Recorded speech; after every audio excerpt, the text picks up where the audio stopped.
मिळत नाही, हॉस्पिटलमध्ये आम्हाला बेडच मिळत नाही, मुलांना रोजगार मिळत नाही, ग्रामीण महाराष्ट्रामधली मुलं शहरामध्ये येण्याचा प्रयत्न करतात, मुंबई पुण्यासारख्या ठिकाणी मुंबई पुण्यामधली मुलं परदेशात जायचा विचार करतात, आमच्या शेतकऱ्यांच्या आत्महत्या थांबत नाहीयेत,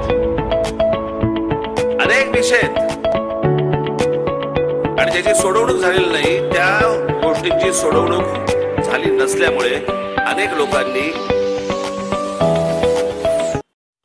तुमचं लक्ष दुसरीकडे वळवावं किंवा वळावं याच्यासाठी म्हणून काही गोष्टींची सोय केली.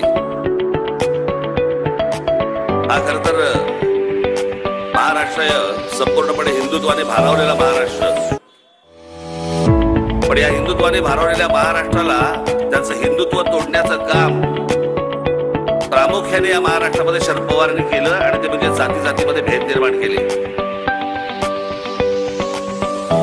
आज तुमचे अनेक लोक, तुमचे नातेवाईक, तुमचे मित्रपरिवारातले लोक महाराष्ट्रामध्ये अनेक ठिकाणी राहत असतील, आपण जरूर त्यांना सांगा की आता किमान यातनं तरी महाराष्ट्र बाहेर आला पाहिजे.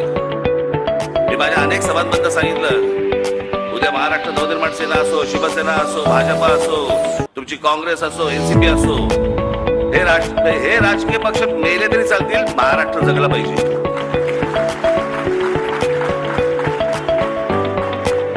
आणि ज्या प्रकारचा उत्तर प्रदेश, बिहारमध्ये ज्या प्रकारचं राजकारण चालतं तसं महाराष्ट्राचं होऊ नये. अत्यंत भीषण आणि घाणेरडी परिस्थिती महाराष्ट्रामध्ये आहे. हे राष्ट्रवादी काँग्रेसच्या जन्मानंतर या सगळ्या गोष्टी सुरू झाल्या.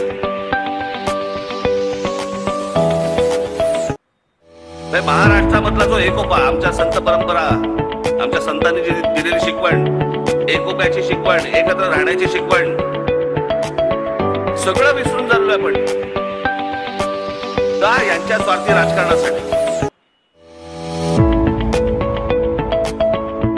त्याला स्वतःच्या स्वार्थाशिवाय दुसरी गोष्ट काही दिसत नाही.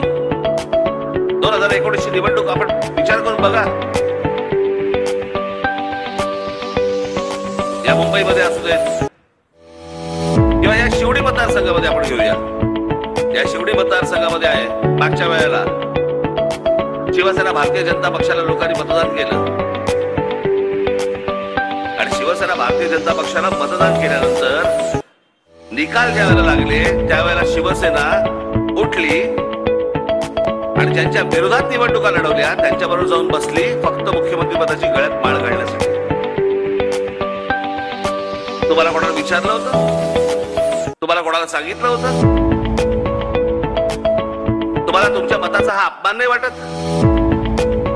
काँग्रेस राष्ट्रवादी नको म्हणून तुम्ही युतीला मतदान केलं आणि त्याच्यानंतर निकालानंतर एक पक्ष त्यातला उठतो आणि ज्यांच्या विरोधात निवडणूक लढवली त्यांच्यावर जाऊन बसतो स्वतःच्या स्वार्थासाठी.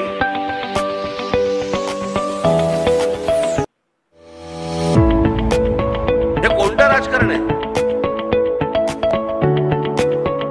देशामध्ये आजपर्यंत देशाच्या राजकारणात अशी बघितलीच नाही गोष्ट